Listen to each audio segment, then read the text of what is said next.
नमस्कार दोस्तों। स्वागत है आप सभी का हमारे चैनल भक्ति ज्ञान में।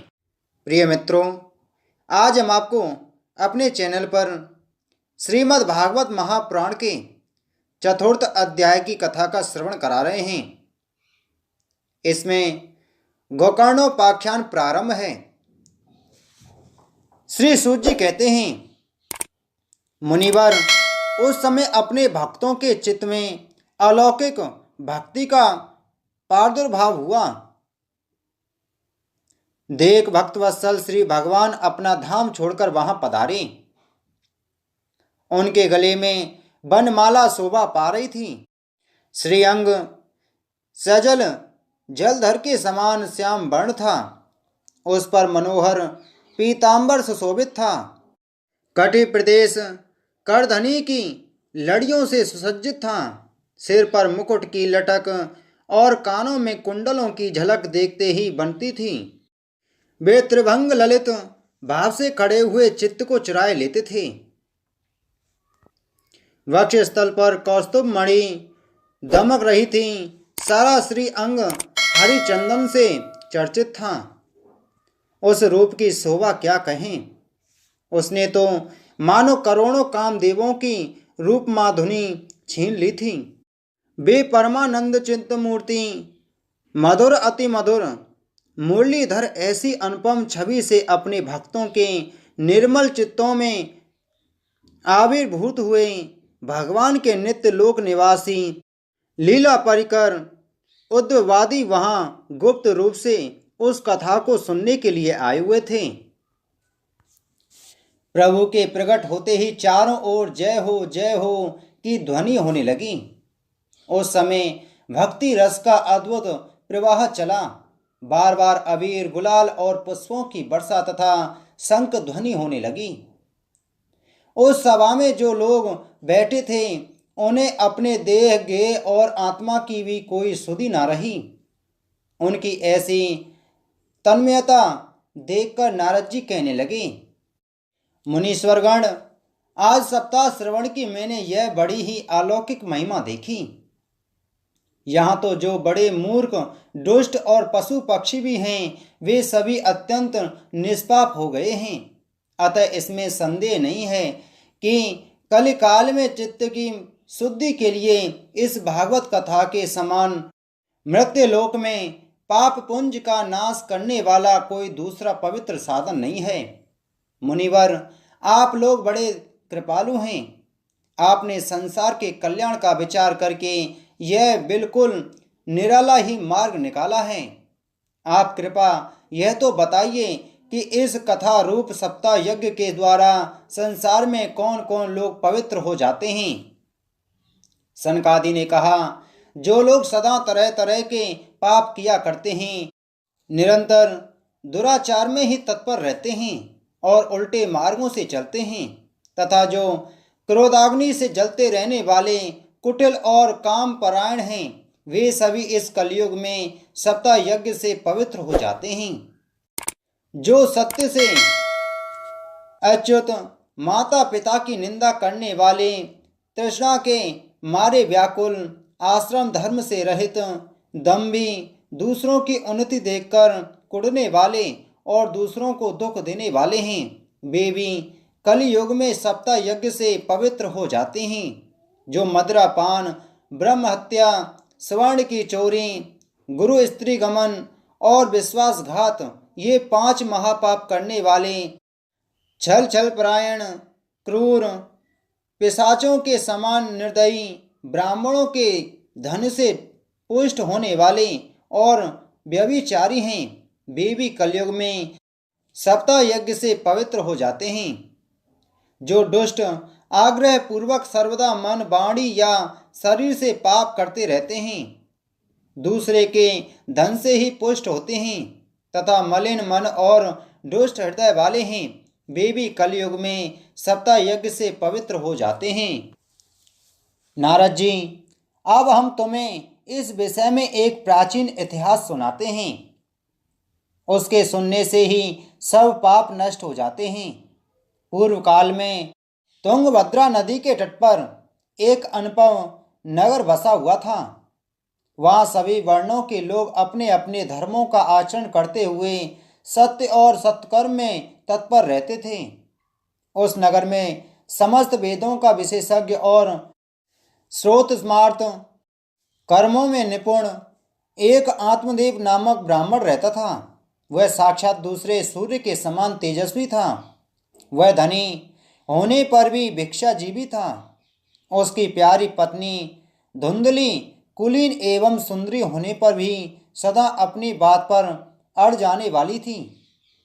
उसे लोगों की बात करने में सुख मिलता था। उसका स्वभाव क्रूर था। प्राय कुछ न कुछ बकवाद करती रहती थी।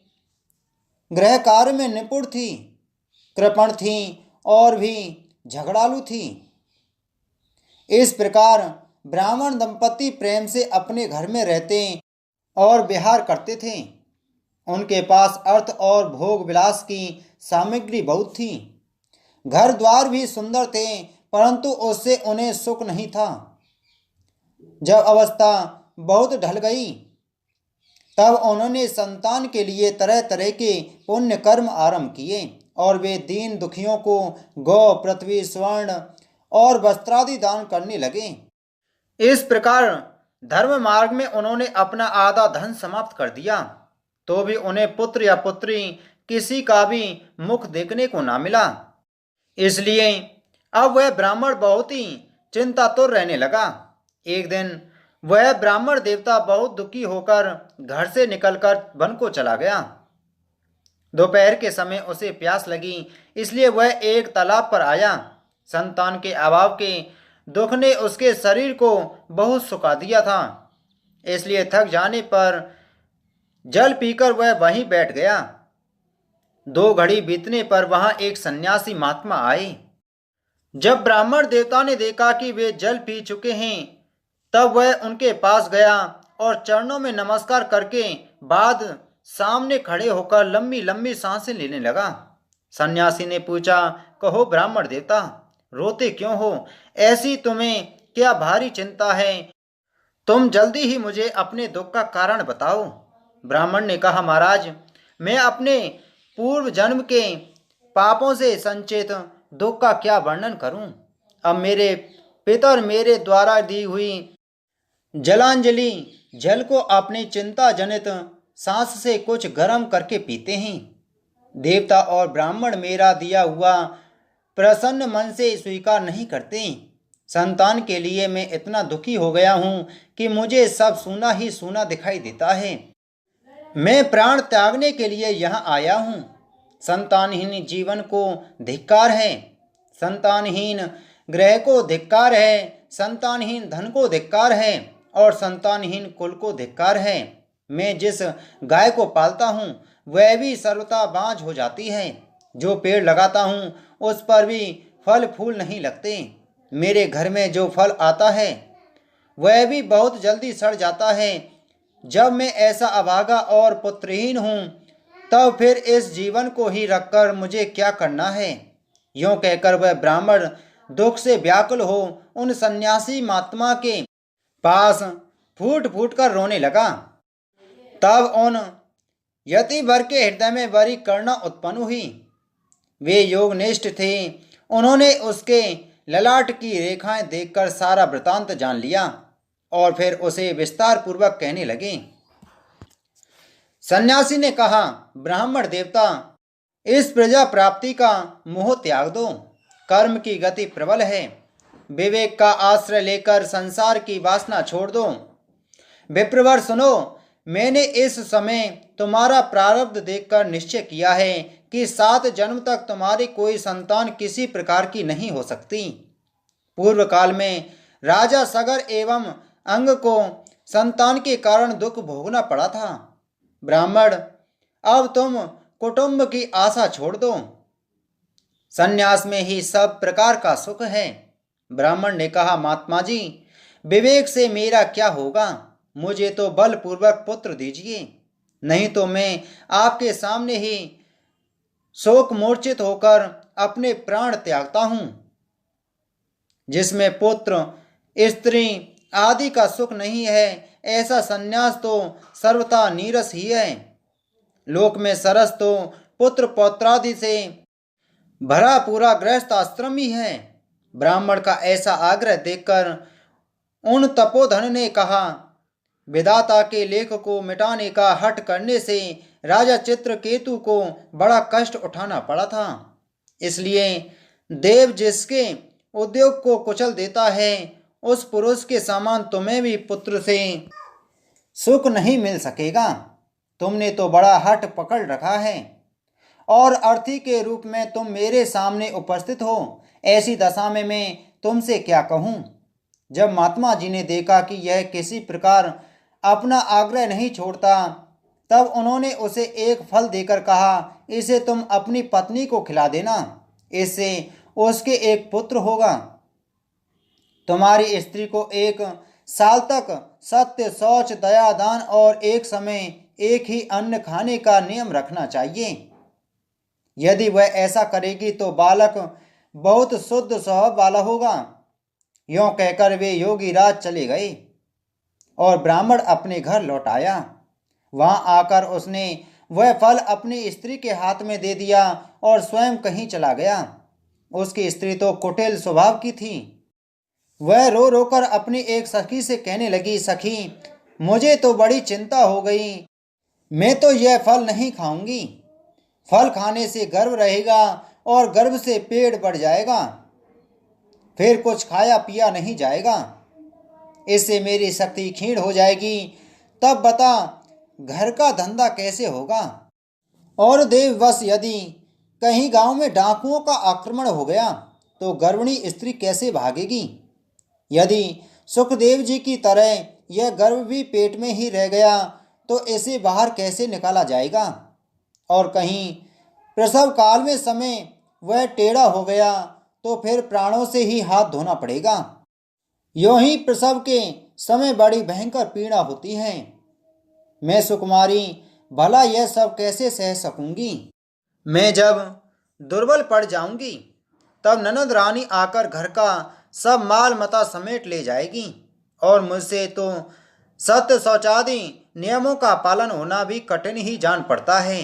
जो स्त्री बच्चा जनती है उसे उस बच्चे के लालन पालन में भी बड़ा कष्ट होता है। मेरे विचार से तो बंध्या या विधवा स्त्रियां ही सुखी हैं। मन में ऐसे ही तरह तरह के कुकर्म उठने से उसने वह फल नहीं खाया। और जब उसके पति ने पूछा, फल खा लिया, तब उसने कह दिया, हाँ खा लिया। एक दिन उसकी बहन अपने आप ही उसके घर आई। तब उसने अपनी बहन को सारा वृतांत सुनाकर कहा कि मेरे मन में इसकी बड़ी चिंता है। मैं इस दुख के कारण दिनों दिन दुबली हो रही हूँ। बहन, मैं क्या करूँ। बहन ने कहा, मेरे पेट में बच्चा है। प्रसव होने पर वह बालक मैं तुझे दे दूंगी। तब तक तू गर्भवती के समान घर में गुप्त रूप से सुख से रहे। तू मेरे पति को कुछ धन दे देगी तो वे तुझे अपना बालक दे देंगे। हम ऐसी युक्ति करेंगी कि जिसमें सब लोग यही कहेंगे कि इसका बालक 6 महीने का होकर मर गया और मैं नित्य प्रति तेरे घर आकर इस बालक का लालन पोषण करती रहूंगी। तो इस समय इसकी जांच करने के लिए यह फल गौ को खिला दे। ब्राह्मणी ने स्त्री स्वभाववश जो जो उसकी बहन ने कहा था वैसे ही सब किया।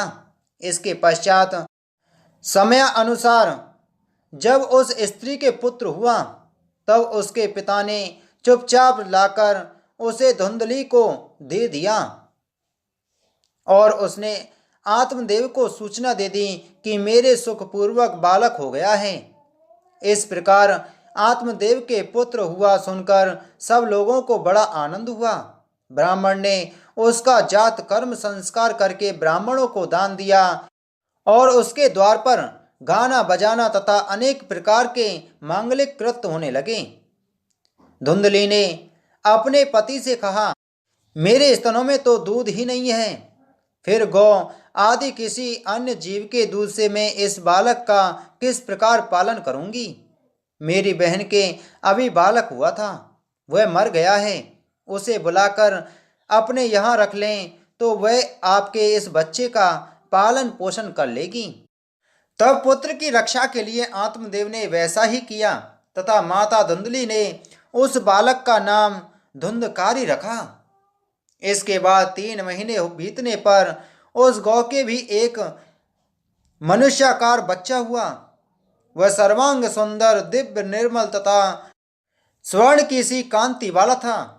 उसे देखकर ब्राह्मण देवता को बड़ा आनंद हुआ और उसने स्वयं ही उसके सब संस्कार किए। इस समाचार से और सब लोगों को भी बड़ा आश्चर्य हुआ और वे बालक को देखने के लिए आए तथा आपस में कहने लगे, देखो भाई, अब आत्मदेव का कैसा भाग्य उदय हुआ है।